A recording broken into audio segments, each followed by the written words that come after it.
Welcome to the Instagram Stories for Monday, August 3rd. I'm your host, Daniel Hill. There's a lot to talk about on today's episode. We're going to start by me sharing the biggest takeaway that I got when attending the Creator Economy Live conference in Manhattan last week.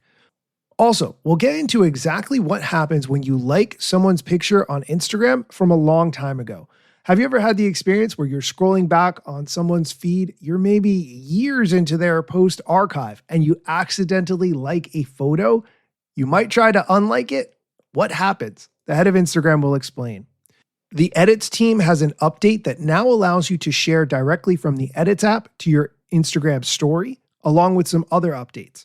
Also, in the strategy portion of the episode, we'll hear from the musical artist Somber, who explain how he uses A/B testing when writing songs by sharing clips on social media and not wasting time writing songs that don't perform well. We'll get into that strategy all on today's episode, but first, here's a quick word from our sponsors. Welcome back. Let's quickly talk about the Creator Economy Live event that I went to last week in Manhattan. I had an absolutely great time, and I'm going to do a full episode around the 5 best things that I heard at the conference once I get the audio recordings from the event.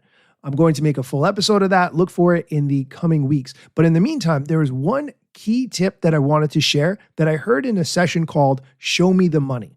That whole session was full of actionable takeaways, but there was one tip specifically that was so simple, so basic, that I was actually angry at myself for never having thought of it first.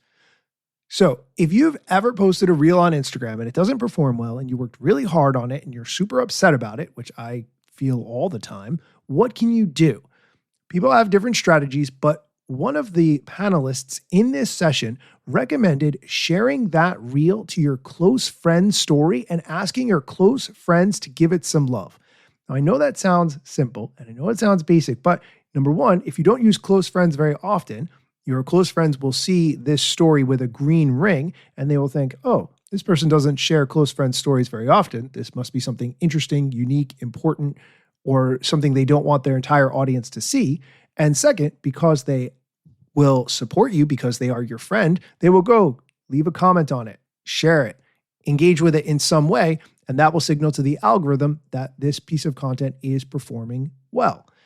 It's a very simple tip, not 100% guaranteed to work, obviously, because your close friends actually have to take action on it, but I think that is a great way to get the ball rolling when you have a piece of content that has flopped. I will be sharing more actionable takeaways from that session and from the whole event, which again was absolutely fantastic. Look for that in the coming weeks. All right, let's now move on to the How Instagram Works portion of the episode. Have you ever scrolled back in someone's feed and liked their photo or video from many years ago by mistake, and then you want to unlike it? What happens in that scenario? How do the notifications work? The head of Instagram did a deep dive explaining this, and I learned a few things. Here's the clip. Have you ever been swiping through someone's content from a long time ago and then by accident you liked that photo or reel and then you quickly unliked it because you didn't mean to do it? Well, if you have and you were wondering what happens, I thought I'd create a short video explaining exactly what goes down. So when you do like someone's photo, we send them a notification to let them know. But there's actually 2 types of notifications. There's the phone notification and then there's the Instagram notification. When you unlike that photo, we can delete that Instagram notification, but we cannot delete that phone notification. So it'll still say on their lock screen, Adam liked that photo. But if they tap on it, there's no record of it anywhere in the app. So it might be a little bit confusing. If we could delete that phone notification, we would, but we can't. So just make sure as you're scrolling through someone's content from many, many years ago that you're careful not to like anything by mistake. Hopefully this clarifies things a little bit. More to come. Peace. It's really good that Adam explained that. I think it is very helpful to understand that there are phone notifications and then in Instagram notifications and how those two are handled differently. All right, we're going to take a quick break. When we come back, we're going to talk about updates to the Edits app, including the ability to share to stories, and the music artist Somber stops by to explain his songwriting strategy, and we'll get into how you can copy it. Stick around. Welcome back. Continuing with the social media news, let's talk about the Edits app. They posted that they have now added tools to streamline your creative workflow. Let's get into it. First, you can now export your projects from Edits directly to Instagram Stories. You could always download the video that you had created and then upload it to your Instagram story, but it's nice to be able to do that in one click.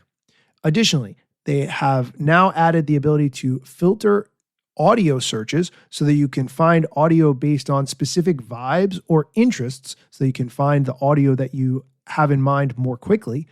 And they've added an adjustment layer for effects, right now for iOS only, but this allows you to give every clip in your video the same look at once. They've also added additional audio tools to make things easier. Everything for audio editing is now in one centralized spot within the Edits app. I will link to this post from the @creators account so you can see screenshots of what everything looks like and check it out for yourself, but keep making sure your Edits app is updated. Lastly, let's move on to the strategy portion of the episode.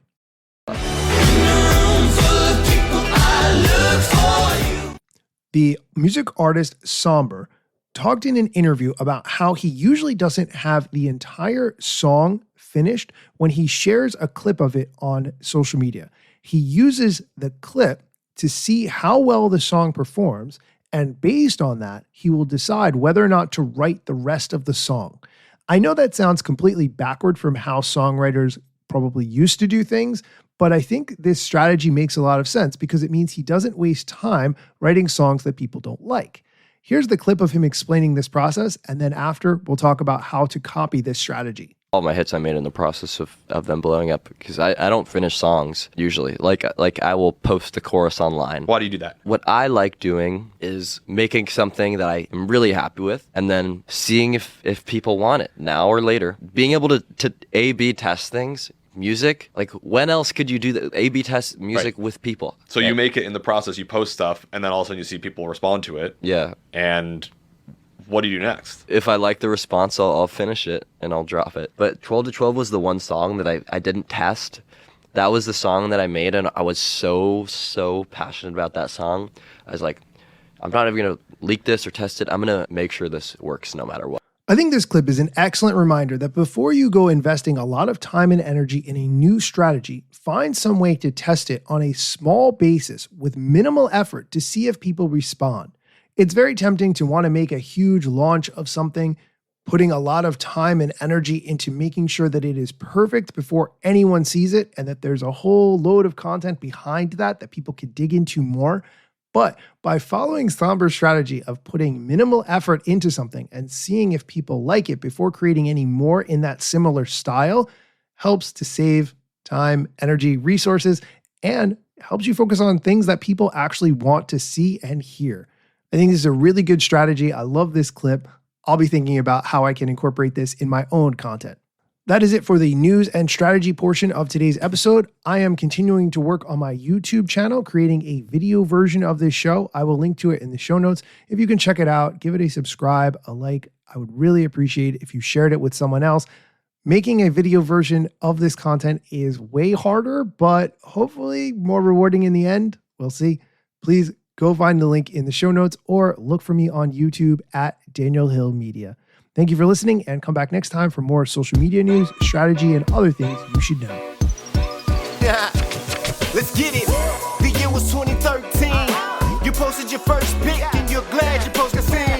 Your friends liked it too, but what you didn't know is what posting on that platform would do. Taking all your time and attention, doom scrolling. Also, let me mention, you gotta post on every platform, putting content on every set just to conform. Likes gave you validation and you got hooked. Now engagement is down, you feeling overlooked. Hey, keep coming back for more podcasts. And find me on Instagram at Daniel Hill Media. I'm gone.